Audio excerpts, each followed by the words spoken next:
The 1927 World Series saw the New York Yankees defeat the Pittsburgh Pirates 4-0, cementing their dominance in the era. Babe Ruth was the star, hitting .400 with 2 home runs and 4 RBIs, while Lou Gehrig contributed a .286 batting average with 2 home runs and 6 RBIs. The Yankees' pitching was outstanding, with Waite Hoyt earning 2 wins, including a shutout in Game 4. The Pirates struggled against the Yankees' power and pitching, with Paul Waner leading the offense at .333, but it wasn't enough to prevent a sweep. The 1928 World Series saw the New York Yankees yet again defeat the St. Louis Cardinals 4-0 after completing a dominant sweep. Babe Ruth continued his legacy, hitting .625 with 2 home runs and 6 RBIs. Lou Gehrig yet again went .286 with 1 home run and 5 RBIs. On the mound, Herb Pennock and George Pipgrass both earned wins, with Pennock tossing a shutout in Game 1. The Cardinals' offense, led by Rogers Hornsby, couldn't solve the Yankees' pitching staff. New York's dominant pitching on the back of Babe Ruth's power earned them their 3rd title in just 4 years. In 1929, the Philadelphia Athletics defeat the Chicago Cubs 4-1 to win their 3rd championship. Lefty Grove was the standout, winning 2 games, including a complete game victory in Game 4. Al Simmons was the offensive star, hitting .533 with 1 home run and 6 RBIs. The Cubs' offense, led by Kiki Kyler yet again, struggled against the Athletics' pitching, which allowed just 3 total runs in the Athletics' wins. Grove and George Earnshaw dominated at the mound, sealing the A's first title in 10 years. The 1930 World Series saw the Philadelphia Athletics defeat the St. Louis Cardinals 4-2, capturing their 4th championship. The Athletics offense was powered by Al Simmons, who hit .300 with 2 home runs and 7 RBIs, and Jimmy Fox, who contributed a .348 batting average with 1 home run and 6 runs batted in. Lefty Grove pitched brilliantly, winning Game 1 and Game 4. The Cardinals, despite strong performances from Rogers Hornsby and Frank Frisch, couldn't overcome Philadelphia's dominant lineup. The Athletics' explosive offense and pitching depth secured their 2nd consecutive title. In 1931, the St. Louis Cardinals get their revenge and defeat the Philadelphia Athletics 4-3, claiming their 2nd title. The series featured great pitching, with Red Lucas and Jesse Haynes leading the Cardinals' rotation. Pepper Martin was the offensive hero for the Cardinals, hitting .500 with 6 RBIs, including a clutch performance in Game 7 to finish out the series. Jimmy Fox and Al Simmons powered the Athletics' offense, but they couldn't overcome the Cardinals' pitching staff. St. Louis captured their 2nd championship in 4 years, with Martin's big bat proving key. The 1932 World Series saw the New York Yankees defeat the Chicago Cubs 4-0, capturing their 4th championship. Babe Ruth stole the spotlight, as he does still to this day, hitting .320 with 2 home runs and 6 RBIs, including his legendary called shot home run in Game 3. Lou Gehrig contributed a .529 batting average with 2 home runs and 8 RBIs, nothing to sneeze at for sure. On the mound, Charlie Root and the Cubs struggled to keep up with the Yankees' explosive offense. Lefty Gomez pitched brilliantly for New York, including a shutout in Game 1. In 1933, the New York Giants defeat the Washington Senators 4-1, securing their 5th championship. Bill Terry and Mel Ott led the Giants' offense, with Terry hitting .320 and Ott contributing a .385 batting average with 2 home runs and 6 RBIs. On the mound, Carl Hubble pitched effectively, earning him a win in Game 2 and Game 5. The Senators, led by Goose Goslin yet again, and Bucky Harris, struggled to generate offense against the Giants' pitching staff. The 1934 World Series saw the St. Louis Cardinals defeat the Detroit Tigers 4-3, clinching their 3rd title. Jesse Haynes and Pepper Martin led the charge for St. Louis, with Haynes earning 2 wins and Martin batting .500 with 5 RBIs. Charlie Gelbert also had a strong showing, adding 2 home runs to the series. The Tigers, led by Mickey Cochran and Charlie Gehringer, fought hard, but their offense couldn't match the Cardinals' beastly hitting and laser-focused pitching. The 1935 World Series saw the Detroit Tigers defeat the Chicago Cubs 4-2. Mickey Cochran and Hank Greenberg were key contributors, with Cochran hitting .500 and Greenberg adding 2 home runs with 7 RBIs. On the mound, Schoolboy Rowe delivered a pivotal win in Game 4, while Bing Miller added some solid relief pitching.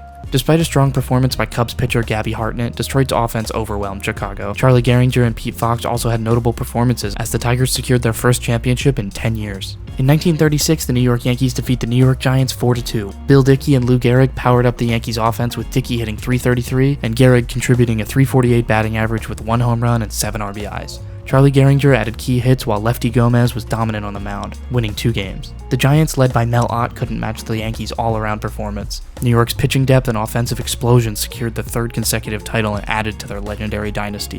In 1937, the World Series was played between New York Yankees and New York Giants yet again. The New York Yankees ended up winning this series 4-1, capturing their 6th championship. Babe Dahlgren and Joe DiMaggio were standout performers, with DiMaggio hitting .346 with 1 home run. Lefty Gomez continued his dominance, winning Game 2 and Game 4. Despite the Giants' strong efforts from Mel Ott and Huey Kritz, Their offense couldn't overcome the Yankees' stellar pitching and Hall of Fame bats. Yet again in 1938, the New York Yankees win the World Series as they defeat the Chicago Cubs in a 4-0 sweep. Joe DiMaggio hit .381 with 2 home runs and 7 RBIs, while Lou Gehrig added a .400 batting average with 1 home run and 5 RBIs. Yet again, Lefty Gomez lights up batters for the Yankees, while Bing Miller was outstanding in relief. The Cubs just couldn't keep up with the murderer's row that the Yankees were building. The sweep solidified the Yankees' domination in the 1930s. The 1939 World Series saw the New York Yankees defeat the Cincinnati Reds 4-0 with another sweep.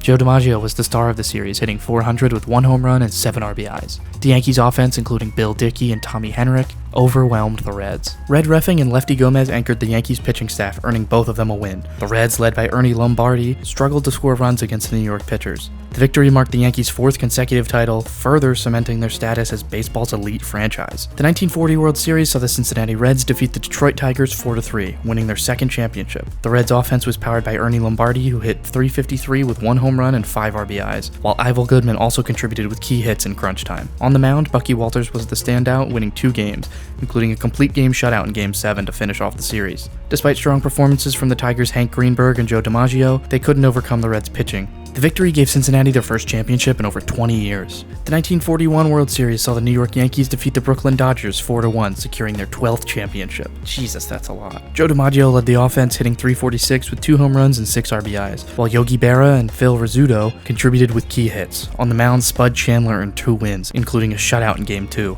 The Dodgers, led by Pete Reiser and Dixie Walker, couldn't find a way around the Yankees' pitching staff and huge bats. The Yankees' dominance continued as they captured their 3rd title in 4 years. The 1942 World Series saw the St. Louis Cardinals defeat the New York Yankees 4-1, capturing their 4th championship.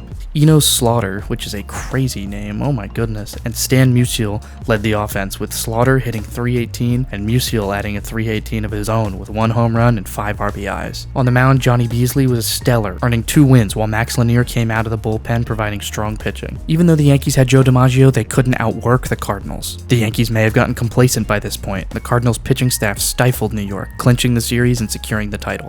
The 1943 World Series saw the New York Yankees defeat the St. Louis Cardinals in a rematch from the last year. Joe DiMaggio continued to be a force to be reckoned with, hitting .301 with 2 home runs and 6 RBIs, while Yogi Berra contributed a .300 average with 1 home run. Spud Chandler and Lefty Gomez pitched effectively, with Chandler earning 2 wins. The Cardinals struggled offensively, and the Yankees came back with a vengeance from their loss last year. The Yankees solidified their reign, continuing their legacy and dynasty. In 1944, we saw 2 St. Louis teams duke it out to see who would win the World Series, the Cardinals and the Browns. The Cardinals ended up winning their 5th championship, winning the series 4-2. The series is marked by the first all-St. Louis World Series in history. The Cardinals' offense was led by Stan Musial, who hit .304 with 1 home run and 6 RBIs. Mort Cooper and Max Lanier pitched effectively for the Cardinals, helping them secure their 3rd title in 5 years. The 1945 World Series saw the Detroit Tigers defeat the Chicago Cubs 4-3. Hal Newhouser was the series standout, earning 2 wins, including a complete game victory in Game 7 to seal the entire series. Hank Greenberg powered the Tigers' offense, hitting .320 with 2 home runs and 6 RBIs. The Tigers held on in a tightly contested series, and the victory gave them their first title since 1935, marking an emotional win after World War II. In 1946, the St. Louis Cardinals defeat the Boston Red Sox in another 7-game series, 4-3. Enos Slaughter is back and was the series MVP, hitting .375 with 3 RBIs. Game 7 also included the Mad Dash, which was told in legend, where Slaughter, who was on second, saw a ball hit to left field. He ran towards third, seeing the coach's stop sign, blew through it, and made it home to win the World Series. On the mound, Harry Brechin was outstanding, earning 2 wins over the series. The Red Sox, led by the great Ted Williams, fought hard but fell short despite Williams' .200 batting average and standout 3 home runs over the series. The victory gave the Cardinals their 3rd championship in just 6 years. In 1947, we saw the New York Yankees beat the Brooklyn Dodgers in another 7-game series. This would be the Yankees' 15th championship. Joe DiMaggio was the series MVP, hitting .315 with 1 home run and 4 RBIs, while Yogi Berra and Phil Rizzuto contributed key at-bats throughout the series. The Yankees' pitching was dominant, with both Bill Bevins and Spud Chandler earning wins. Even though the Dodgers had Pee Wee Reese and Jackie Robinson, they just couldn't keep up with the Yankees' big bats. In the 1948 World Series, the Cleveland Indians defeated the Boston Braves 4-2. The Indians' offense was led by Lou Boudreau, who hit .355 with 2 home runs and 4 RBIs, and Ken Keltner, who contributed key at-bats throughout the series. Bob Lemon and Gene Bearden pitched brilliantly for Cleveland, with Lemon earning 2 wins himself. The Braves, led by Eddie Stanky and Warren Spahn, couldn't overcome Cleveland's pitching staff. The victory marked the Indians' first title in 28 years, giving them a long-awaited championship. In 1949, the Yankees are back against the Dodgers again. This time the series ends in 5 games with the Yankees winning 4-1. Joe DiMaggio yet again hit .375 with 2 home runs and 5 RBIs, proving that his legacy was cemented as one of the best players of all time. Yogi Berra was also pivotal, hitting .375 with 1 home run of his own.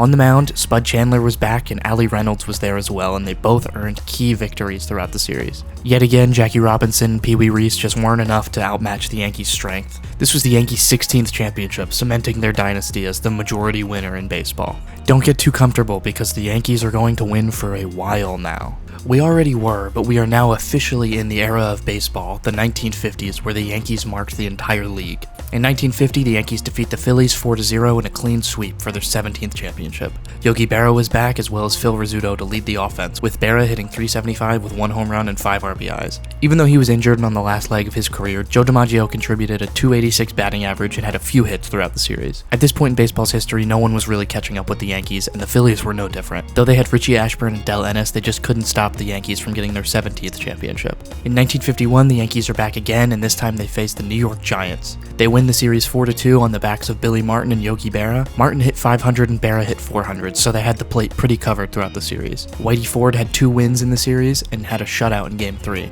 Despite Willie Mays' Hall of Fame brilliance, the Yankees were just outmatching everyone in the league and no one could topple them. This is the dynasty of the New York Yankees. 1952, we see the Yankees win again, and this time they're back against the Brooklyn Dodgers in another 7-game series. Mickey Mantle led the Yankees offense with a .345 batting average and 2 home runs, while Yogi Berra added key performances at the plate. Jackie Robinson and Roy Campanella were both standouts for the Dodgers. But like I keep saying, no one was beating the Yankees. In 1953, we have a rematch of the New York Yankees and Brooklyn Dodgers. This time, the series does not go to 7 games, but only 6. Mickey Mantle was yet again a standout performer, hitting .400 with 2 home runs and 7 RBIs. Whitey Ford was still incredibly effective on the mound and came out with a win in Game 3. I know I've said it many times at this point, but no one was really beating the Yankees. Roy Campanella and the Dodgers really couldn't rally enough to beat the Yankees in this dynasty. In 1954, we actually have a bit of a switch-up. The New York Giants are now in the World Series facing the Cleveland Indians. The series ended in a 4-0 sweep with the Giants winning. Willie Mays was the hero, hitting .500 with 2 home runs and 6 RBIs. The Giants' pitching was dominant, with Johnny Antonelli and Sal Maglie delivering key performances on the mound. The series is famously remembered for the catch that Willie Mays had that sealed the deal for the Giants' victory. In 1955, we have a rematch of the Brooklyn Dodgers and the New York Yankees, but this time, the Dodgers come out on top with a 7-game series. Roy Campanella and Jackie Robinson rallied back against the Yankees and finally were able to topple them after years and years of losing to them. Campanella hit .300 throughout the series, and Robinson also added key hits throughout the series that would help the Dodgers win. Johnny Padres was brilliant, earning 2 wins and a shutout in Game 7 to win the entire series. Mickey Mantle and Yogi Berra were aging at this point, and they couldn't overcome the Dodgers' pitching. This victory marked Brooklyn's first and only World Series win before their move to Los Angeles. In 1956, you guys are never gonna guess, but we have a rematch between the New York Yankees and the Brooklyn Dodgers. This time, the Yankees coming out on top of the 7-game series. Don Larson pitched the only perfect game in World Series history in this series, leading the Yankees to a Game 5 win. Mickey Mantle and Yogi Berra contributed offensively, with Mantle hitting .400 and Yogi Berra adding 2 home runs. Jackie Robinson and Pee Wee Reese were still trying to topple the Yankees, but this time they just couldn't. In 1957, the Yankees are back, but this time they're going against the Milwaukee Braves. And funny enough, the Yankees lose to this team in 7 games. Hank Aaron was the standout for Milwaukee, hitting .393 with 1 home run and 6 RBIs. Lou Burdett won 3 games throughout the series, which was crucial to securing the victory. With Mickey Mantle and Yogi Berra getting later into their careers, more teams were able to topple the Yankees' dominant strength. This was the Braves' first World Series title since their time in Boston. In 1958, we have another rematch with the Yankees coming out on top of the Milwaukee Braves. This was another 7-game series, and Mickey Mantle was the star for the Yankees, hitting .400 with 2 home runs and 7 RBIs. Whitey Ford and Don Larson were still very effective even late in their careers, earning key wins for the series. Hank Aaron was putting up numbers, but he just couldn't stop the Yankees this year. In 1959, the newly moved Los Angeles Dodgers defeat the Chicago White Sox 4-2, claiming their 3rd championship. Larry Sherry was the series MVP with a 1.65 ERA and 2 wins in relief. Norm Larker and Jill Hodges contributed key offensive performances, with Larker hitting .400 and Hodges having 2 home runs throughout the series. The Dodgers' pitching was stellar, and it shut down the entire White Sox lineup, leading to the first World Series win for Los Angeles and the newly moved Dodgers. And finally, in 1960, we see the Pittsburgh Pirates defeat the New York Yankees, who are back again in a 7-game series. Bottom of the 9th inning, Game 7, winner takes all. Bill Mazeroski delivered an iconic walk-off home run that would win the Pirates their first World Series title in 35 years. Roberto Clemente also contributed, hitting .314, and the Yankees, even though Mickey Mantle hit .400 and Roger Maris was launching bombs, couldn't overcome Pittsburgh's pitching with Mazeroski's heroics. The series remains one of the most famous in baseball history with a dramatic and unforgettable finish. That was every single World Series from 1926 to 1960. I'll be posting a part 3 with the rest coming soon. If you liked the video, leave a like and maybe even subscribe. Have a great day. See ya.